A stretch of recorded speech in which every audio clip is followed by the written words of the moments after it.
It's 10 times the terror. Hello and welcome to 10 Times the Terror.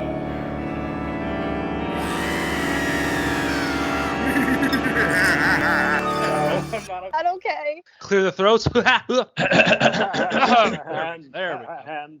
Hello, and welcome to 10 Times the Terror. I'm James. And I'm Paul.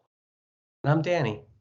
And on today's episode, we're now into October. A lot of people refer to this as spooky season, but I feel like on this podcast, spooky season is every season because we're always talking about horror movies. In today's episode, we're talking about John Carpenter's The Thing, which is now having its 40th anniversary. And if you're better at math than I am, that means it came out in 1982. In fact, the exact date it came out was June 25th, 1982, which is the same day that Blade Runner came out, which is kind of interesting. And the two movies I think have a lot in common, but the big one is that they were both critical and commercial failures. Both movies got terrible reviews. They bombed at the box office. And it's worth noting they also came out 2 weeks after E.T., which was a big hit. So I think clearly at this time, people wanted their alien movies to be a little more Spielbergian and not nihilistic like Carpenter's. But obviously, both movies have also kind of gone on to really get much more of a reputation over time. So I think that's something we can kind of talk about. Its legacy and how it's kind of been revered, not just as a sci-fi horror film, but as one of John Carpenter's films. I think a lot of people, maybe some of us, even consider it one of his best films. So yeah, let's just kind of go around. I mean, we've all had a chance to rewatch it, so it's pretty fresh in our minds. I'll start with Danny. Danny, I did rewatch this with you and your girlfriend Em pretty recently. I saw you taking about 45 pages worth of notes. So what are some of your thoughts on The Thing? Oh man. Well, this is only my second time watching it, and actually the first time I watched it was maybe a year and a half ago, so I was very late to the party historically. I'm like a newfound Carpenter believer, so I'm all about him in general. And this is no exception. I mean, I'll just say very quickly, like, this movie wastes no time in getting into it. You get the atmosphere very quickly, very efficiently. You get the characters very efficiently, and there's never any point in the film that I personally stopped buying in or thought that the things that were working stopped working well. So I think this movie is awesome in every level, especially directing. Dad, you're the only one of us that would have been alive when this movie came out. So kind of weird. What's your personal history with the movie, and what are your thoughts on it now? Yeah, I obviously saw it when it first came out, and I think I don't know. I wasn't blown away by it. I certainly was by the original growing up, but looking at it now, it's got a lot of sci-fi fantasy themes, and it has a lot of just very classic stuff. It's you've got the Redeemer hero, you've got the paranoia of the people who can't see what's really going on in front of them. The monsters on Maple Street idea from Twilight Zone, and I will grant too that it keeps moving at a really strong pace. You really are involved in the movie from the very beginning, and it you think of all the remote settings we have in so-called horror films, Transylvania and the English moors or whatever else. This with the frigid situation of the South worked out well. You're in the desolate area of the South Pole, the Arctic, and there's all kinds of limitations there as well. And I think I was a little put off by the special effects the first time around. For some reason, I felt like less was more, but I didn't have that feeling now. I haven't probably seen it in 40 years, so I'm looking at it with fresh eyes at this point. Yeah, well, I have to say it is, kind of going off what you're saying about it having this very, set in the Arctic, a very kind of cold, wintry setting. It is kind of funny this was a summer release. I imagine the audience was probably chilly watching this movie because shorts and flip-flops. But similar to Danny, I saw this movie for the first time also relatively recent, like in the last maybe 5 years or so. I don't know why it took me so long, but I was kind of aware of it, and I think I can always kind of visualize the poster. It's a very iconic poster. But it's funny too how many movies today there's always a scene where a lot of horror movies today where characters are watching The Thing, and part of me is like, your own movie is not that good, so you want to compare yourself to Carpenter, but that's a whole nother thing. But I remember liking the movie on first watch and thinking like, okay, I see why this is so so influential and so talked about. But I think I liked it even more on this recent watch, just because I agree with both of you guys saying I think it's very well paced. I think it has this really strong sense of dread that just kind of keeps mounting and mounting as the film goes on. We do have these kind of like good cast of characters led by one and only Kurt Russell. But it doesn't explain away too much, and I think that works to the film's advantage.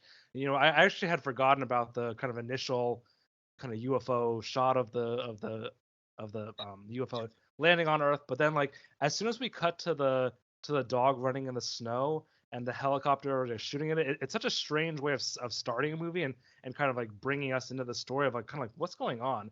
And even on a rewatch, I'm still like, oh, the dog's so cute though, even though you know that it's about to like bring this alien force. But we only ever know as much as the characters do. We don't have this kind of like extra backstory, and I think it works to the film's advantage. And I agree, Dad, that it is a lot of special effects, but I love the effects in this movie. I think it's like 80s grotesqueness at its best. I mean, you guys remember the original? I've never seen it. I have not seen it either. It's it would be the Thing from Another World. To see that just for comparison's sake, yeah. Well, it's also I looked up too. It's based on a novella, Who Goes There, by John W. Campbell. So I'm almost interested to see how both films kind of either compare or contrast to the novella. I kind of fall in between you guys on the special effects. I think it's like it works for the campiness of it, but it's not like generally a campy movie, I mean, it is and it isn't. So I like the effects, but it's not like the selling point for me. Yeah, I agree, because a lot of times when I think about like 80s movies like this that have these kind of effects, I think of like Reanimator or something like that, where it is very campy. And you're right, the movie itself doesn't really have a campy tone. I think at times some of the sequences do verge on being maybe a little too much, and that may have been some of the kind of like initial like criticism when it came out. But I feel like so much of like the design is so effective, especially for this kind of alien entity to essentially be a sort of like faceless monster, if you will. But we see kind of how it morphs over time. But like I feel like it creates itself in such interesting and original ways. I was struck this time too with the opening. It presents how vulnerable everything is, and then with the doctor figuring out how many days would last until the human race is extinguished. With the thing coming out, that it really created that kind of sense of everything is so fragile, and that goes behind any kind of camp. That just is a real existential moment. And I also like the fact that it picks up on, I think James and I already talked about this, on the whole of monsters that were landed on Maple Street idea. The other one that it picks up on, spoiler alert, but where the whole group is handcuffed to their chairs. Remember that scene? Right. Yeah. That's right out of Dr. X, one of the foundational horror films of the early 30s, and it is a paralyzing experience because all of a sudden, you're locked, your wrists are locked to the chair. You can't get out. You can't escape. Interesting. I mean, I wouldn't be surprised if that was one of John Carpenter's influences when he was putting this together. I'm sure it was. I mean and when you see the shot, the little clip, it's identical to the old film. Well, so I definitely thought of Monsters on Maple Street too. Watching this, I also thought a lot about Invasion of the Body Snatchers. The idea of like the people around you being kind of taken over and not knowing who's is taken over or not. And it's another sort of like faceless threat, if you will. But then you're seeing the people around you who you and taken over, and then you're kind of not sure who to trust, and then it does kind of create this extra sort of paranoia. Oh yeah, and this is like the middle of Reagan's first term when he was stoking that paranoia, just like during McCarthyism. Exactly. Good point. Yeah, no, I think that's very true. It's definitely worth noting too. Yeah, so I mean, this was looking at like kind of John Carpenter's career. This was his first kind of big studio film. Like obviously he had made Halloween and movies like The Fog and Escape from New York prior to this, but all kind of like smaller, more independent films. And like I know, kind of looking at some of the trivia for the film, I know he wasn't even like the first one sort of attached to the film. At one point, Toby Hooper was set to direct. I think at one point John Landis was, but eventually it became John Carpenter. But again, like his first film with Universal Studios. And his first film that he didn't do the score. And he says in interviews that he wasn't even asked to do the score, but they got the one and only Ennio Morricone, who I think gives a phenomenal score and really adds to the sort of pulse of the film. What do you guys think? Yeah, yeah, that's great. It's a great score. But those early films, I had my questions about Halloween, but it's still engrossing. But like The Fog and Escape from New York are all these kind of things where you're trying to escape from something that's hunting you down, and that's an archetypal kind of fear. Something is after you, and I think that comes through very strongly here. But it was in those earlier films too. Yeah, I mean, and then later on we get like his his like Apocalypse trilogy, but I feel like he takes it to a more granular level with things like Prince of Darkness and In the Mouth of Madness. And even in this film, kind of going back to like the alien threat and how it sort of populates through the crew, like I almost get like a bit of like a Lovecraftian feel, like a very cosmic horror. This kind of Yeah, right. this ancient horror that like is almost like indescribable, and I feel like so many of the creature designs remind me of Lovecraft. Yeah, the people of Cthulhu, right? Yeah, no, I think that's right. I think that does fit. And Lovecraft really combined horror and science fiction in a way that nobody else did. Totally. Danny, what are some other thoughts you have? You mean like thematically or what? In general, wherever you want to take this. Oh, okay, sure. Well, since it's introduced so quickly in the movie, I guess I'll like share my thought about the dog, which is that it's kind of like, I think it's a husky or one of the dogs that is indigenous to Antarctica. And it's like, it's like a strong, alert dog. And like every time we see it, of course it's like very sympathetic in the beginning when we see these Norwegians are shooting at it. We don't understand why, but like it's also instantly kind of like an animal that can take care of itself. There's something about the alertness of its eyes that you're like, all right, like I don't want this dog to get shot before I know why, but like this dog is also like a tough SOB, you know?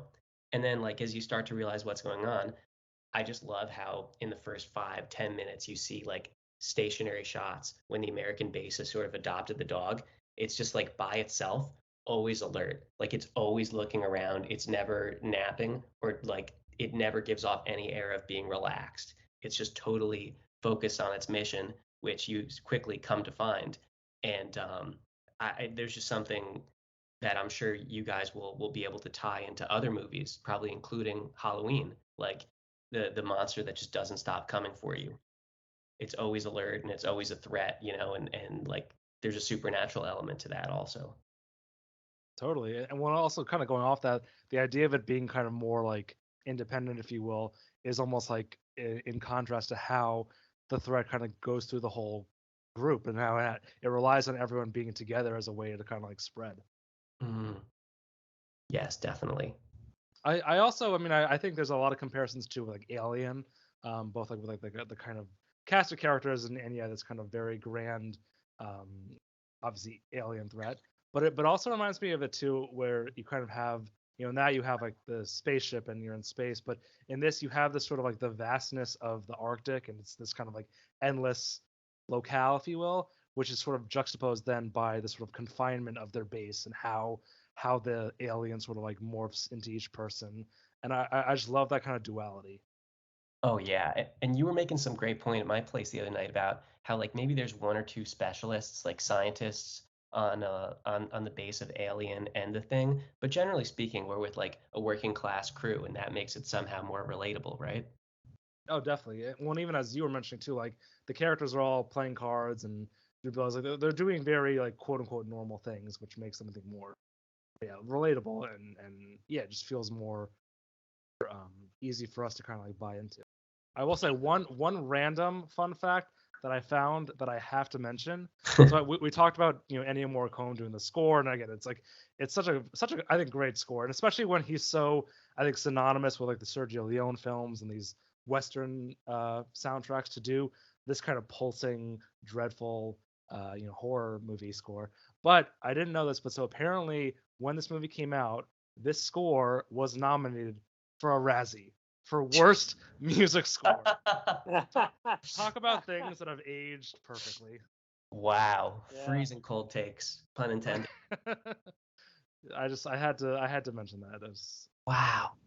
Wait, so Dad, like, do you kind of remember like the reception for this movie being kind of negative, and why do you think it's kind of grown in a more reverent way over time?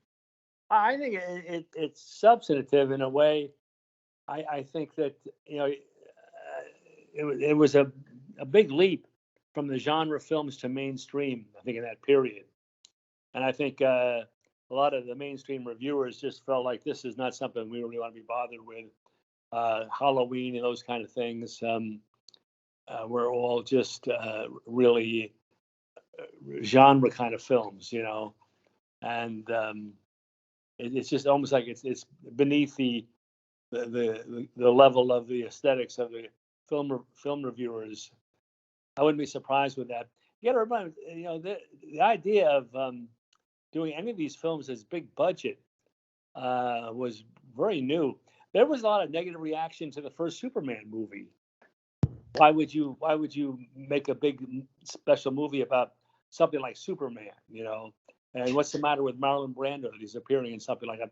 That's only a few years before this, and I think it's just part of a more serious understanding of what these kind of genre films are all about.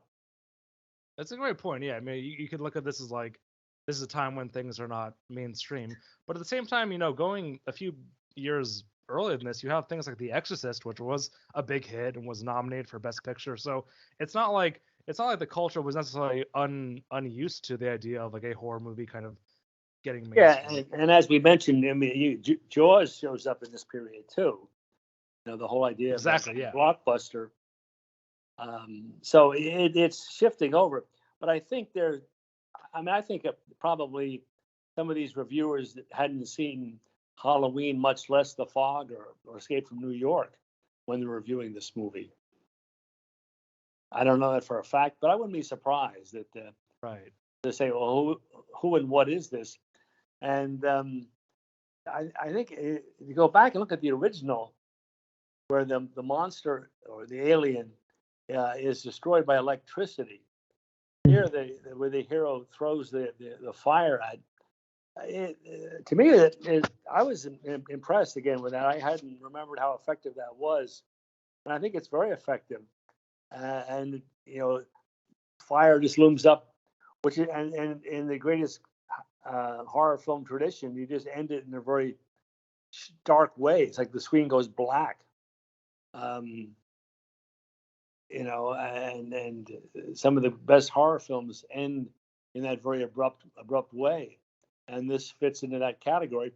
And where you feel like you're sort of being left behind, but you're kind of being, wait a minute, what's happened here? Why is this movie over? Whereas in reality, it does fit that classic pattern of, you're blowing everything up. And I just had my students, do midterms on classic Hollywood horror films of the 30s, and every one after the other ends in an explosion. From the Frankenstein monsters, We Belong Dead, to things like the Black Cat. This idea that everything blows up in a just overwhelming sense of destruction, but it also creates a new beginning. And I think that's kind of what's left here. That I mean, we may only have a handful of people left there in the Arctic, but they're the new beginning. And the next question you don't know is, when's the next alien going to be arriving? Right. Well, especially when you look at this as like a form of like a virus, something that's parasitic and is is moving from person to person. It's like, yeah, how Mhm. else do we actually put a stop to this? I love that bit, the 27,000 hours simulation. That's I guess like a bit campy, that a computer model um, that seemingly can only play chess can predict that, but it's so terrifying because it's like it's not 24 hours or something totally ridiculous. It's like the equivalent of I think just under 3 years, which is like pretty terrifying now, 2 years into COVID. Oh yeah, well it's almost like a doomsday clock, Yeah. Yeah, absolutely. and there's something kind of like inevitable about it. And that people their paranoia is coming from their own fears, and you can't, nobody's being rational, or the person who's trying to be rational is way outnumbered by the people who are in the depths of their hysteria. Yeah, it's a good thing we can't see any parallels to this in our Yeah, current right. world. But no, but I think that's, and I know that's something we've talked about on this very podcast, the idea of like how horror movies do kind of reflect the times we're in, and in this case, it just Sure. shows the sort of like longevity of that. Can I plug an article real quick before we get into some other talking points? Go for it. Thank you. There was this great article on Jacobin magazine about 2 years ago that really got me like back into Carpenter movies deeply. And the title is John Carpenter, Apocalyptic Filmmaker. And the subheader is John Carpenter's movies provide visions of society falling apart. No wonder his work is resonating now more than ever. Oh, I like that. Yeah, I don't like it, but it's certainly very true. That doesn't sound very optimistic. I agree. But, yeah. But no, it is. There is something very truthful about it. Well, I've seen similar articles too about, again, talking about COVID and how it like affects people, but how like horror movie fans are almost like more like emotionally prepared for something like a pandemic because they're used to these kind of like high stress and confronting fear or scenarios, which I think is, I don't know how accurate that is exactly, but like it's an interesting kind of food for thought. Oh yeah, definitely. Definitely. I think if there's one scene that really like you pivot and it just becomes fully like every man for himself against each other. I love that it's that scene where they're trying to figure out who drained the blood and they're suspecting it's Blair the surgeon, but like everybody has a reason to turn on each other. Everybody's like, "Well, you had the key and I saw you snooping around here yesterday." And Yeah. it's very very to your point, monsters on Maple Street. And it just shows how quickly people turn to that, how quickly they point fingers at each other and just accuse their own friends, kind of thing. It just yeah, no, it really works. Well, and also I think kind of going off what we're talking about how like this film kind of for Carpenter to be more I think comparing this to movies like Halloween or The Fog, like those movies are not as, let's say, like overt with their violence and their grotesqueness. So yeah, I think part of that you could just say is the budget, the fact that Carpenter's working with a bigger pool, if you will. So I could see how that would be maybe unexpected on like when this first came out. Like they're thinking, oh, this is a little more schlocky and more kind of gross, for lack of a better word. But I do think that like Carpenter still has this like sense of dread and building suspense, and that I think he does well in a lot of his movies. Yeah, I have my questions about Carpenter. I mean, he's a great technician, but he definitely has uh, this sense of being stalked, which is a major part of the whole horror tradition. I think of Cat People and all, example after example. But there is that sense of, and to me, the absence of any kind of logic in the Halloween movies kind of puts me off. I was like, it becomes too arbitrary. But this isn't. This works in a way that I don't think Halloween really does. I mean, Halloween's got its moments, but this really is. The walls are coming in on you in this, and I think that it's an unnerving film. And yet, you've got the hero and you've got the ostensible destruction of the group of the alien at the end, but who knows what's going to happen next? It's kind of what you're left with. Yeah, they're just waiting to freeze, hoping that like they can kill the alien before they freeze to death. Yeah, yeah, right, right. And I'd like to go back and see the original again too. They're in the Arctic, in the North Pole, as I recall. I think it's a very different kind of film, but it picks up many of the same themes, and may have been directed by Howard Hawks. Film criticism, film study is not given a definitive answer on that, but it's a tense story. I've not. That's the thing. I've not read the novella, so I really can't comment on that. But my guess is that it is very much this kind of the walls are closing in on us feeling. Definitely. Well, I will say too, obviously, even though this is like kind of the second adaptation, if you will, of the novella, and I know there was like another remake from like a decade ago that I remember not being very good. But aside from that, I just love how singular this film is. Like, unlike a lot of other movies like Halloween or Alien we mentioned, like that spawned these franchises with sequel after sequel, this one didn't. And I almost feel like that makes it more terrifying because yeah, we don't know, does this threat get out globally? Is it contained? I think that adds to the kind of like specialness of the movie as well as what makes it kind of really terrifying. Yeah, absolutely. It's not a xenomorph. You can't instantly recognize it as the enemy, and like build a movie around it. Yeah, we never get the Thing Part 7, the final thing. Okay, yeah. I mean, are there any other kind of like we've talked a little bit about the cast, but any other kind of like big things you guys want to touch on before we wrap up?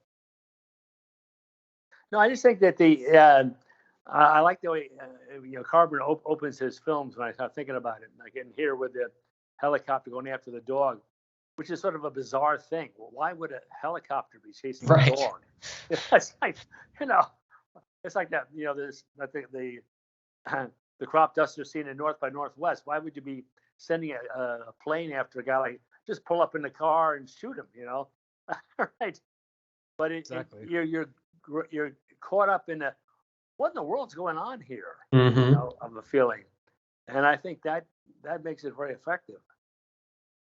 And that is true of the other films there too. Halloween and The Fog and so forth. Yeah, no, he always has like a hook to kind of grab you in. Yeah. Why are we here and what's happening? Mm-hmm. Even on a rewatch, I'm still like, the dog's fine. Leave the dog alone. Yeah, right. It's cute. Like, Danny, do you have any kind of closing thoughts? I mean, just like it's I think it's an under-discussed partnership, like the Carpenter and Kurt Russell team up. They're always good, Like it's there's so much.